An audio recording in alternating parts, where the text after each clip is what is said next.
I am the girl a king would tear his country apart for, but my beginnings were far more humble. I grew up in a castle outside London.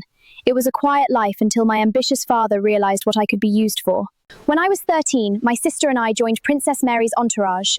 She was leaving England to marry the King of France, and we were sent to serve as her ladies-in-waiting in her household. The English Channel nearly swallowed us whole. Looking back at the grey waves, I had no idea the biggest storm of my life was still ahead.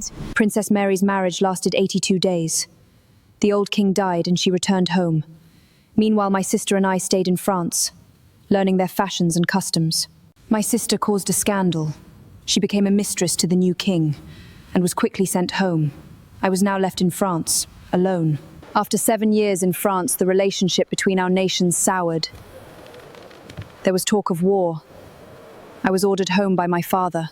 I arrived home to find that I had been promised to an Irishman.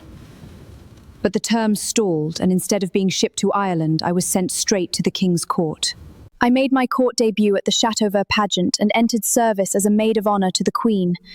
I was shocked to discover that my insatiable sister had become mistress to the king. As I carried out my duties as the Queen's maid, I started to notice the eyes of the king on me. In secret, I was betrothed to a man my own age. I wanted agency in my life and a chance to marry for love. The king discovered our engagement. I was banished from court and he had his lapdog cardinal break the betrothal off. I would bear a grudge against Wolsey for the rest of my life. I would return to court after 2 years. Upon my arrival, I resolved to be more outspoken and would wear the fashions from my time in France. All of this meant the king's eyes became firmly fixed on me. The king began showering me with gifts and letters.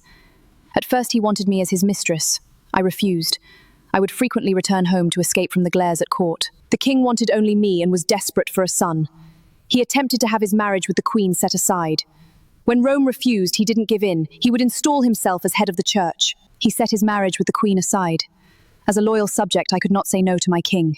We were married and soon I was crowned queen. But was it ever what I wanted? I bore him a daughter. But it was not the prize he wanted. The king became increasingly erratic and his head was turned elsewhere. After just 3 years of marriage, the guards came for me. England had arrested its queen. I was taken to the Tower. The charges, adultery, incest, and treason. A show trial followed. It said I defended myself well, but my guilt was already decided. At the Tower, I waited as they erected the scaffold. I died because I did not produce an heir. Though I went to my death choosing my words carefully to protect my daughter.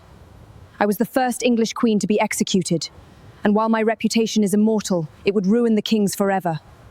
Who am I?